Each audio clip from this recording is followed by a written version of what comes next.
So are those credible reports stating that actually for quite some degree the Israeli army might be responsible for the dead Israelis on October 7? Yes, and there are two reasons for this. One is the Israelis lacked discipline and the training necessary to respond effectively to the hostage taking that Hamas carried out, which, by the way, was aimed primarily by Hamas at taking Israeli soldiers. The kibbutzim are garrisoned with soldiers. They are military settlements. Many of the people, the men there, some of the women, are in the Israeli reserves, and Hamas sought to take them as hostages. Undisciplined fire by helicopters with Hellfire missiles or by tanks with incendiary rounds directed at buildings is what happened. And this is a disgrace in military terms, and it adds to the diminution of the reputation the Israeli Defense Forces have had for military discipline and expertise. But the second reason is something called the Hannibal Directive. Yeah, so, and that is, given the fact that Israel has an enormous number of Palestinian hostages, people it has put in its prisons, often with no charges, sometimes with fake charges, sometimes with a genuine judicial process conducted by military courts. But it has a huge number of hostages, and many times in the past, Israeli hostages have been exchanged for Palestinian hostages in a vastly disproportionate ratio. So the Hannibal Directive basically says that rather than get into bargaining over a hostage exchange, you should just kill the Israeli hostages along with their captors.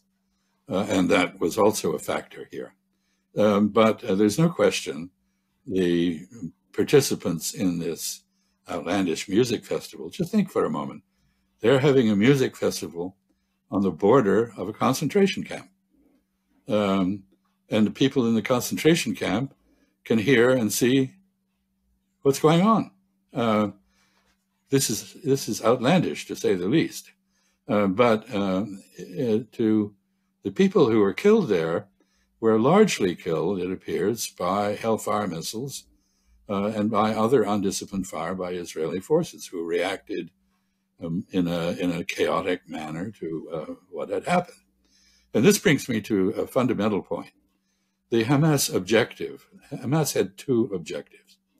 One was to put the Palestinian self-determination issue back on the global agenda, and they have succeeded. There is widespread recognition, at least outside Israel, that only self-determination for Palestine in the form of a two-state solution can provide security to Israel and end the instability in the Holy Land. Many Israelis would disagree with what I've just said, but the fact is that their view is not accepted outside Israel for the most part. And even in my own country, which has a larger Jewish population than Israel, many Jews have come to realize that this is the case. Younger Jews, in particular, in the United States, I don't know about the Netherlands, but in the United States are very disillusioned with Zionism and don't want to be suffer contagion from it in the form of anti-Semitism, which is actually growing now as a result of Israeli actions.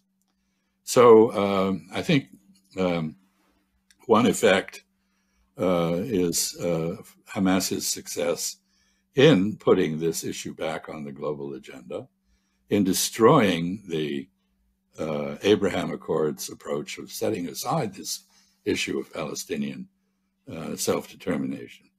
But it has also given Hamas enormous popularity among Palestinians because they are seen as having stood up, as having been willing to accept death rather than captivity. And this is where I'm grateful to Norman Finkelstein for bringing up the analogy of slave revolts in the United States. The 1831 revolt by Nat Turner, a well-educated, very intelligent, enslaved African, who led a slave revolt in Southern Virginia, and which had as its objective the murder of every white person they encountered. And they murdered some 60 white people, the majority also women and children, as in Gaza. This raises a moral question. Is the violence of the slave owner the same morally as the violence of a slave trying to end that violence? And the same moral issue arises with Israeli oppression of Palestinians versus Palestinian resistance to oppression.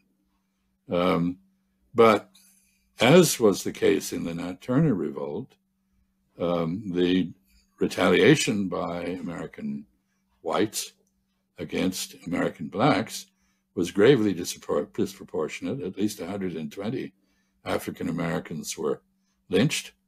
Others were shot. There were mock trials, which were very unjust. And this is not remembered fondly by anybody in my country at present. And I don't think what Israel is doing in Gaza will be remembered fondly by anyone in future. When people think of Israel in the past, they thought of it as a refuge for the victims of the Holocaust, victims of Central European, I'm sorry to say not exclusively German, anti-Semitism. And now they will think of it as the home of perpetrators of genocide.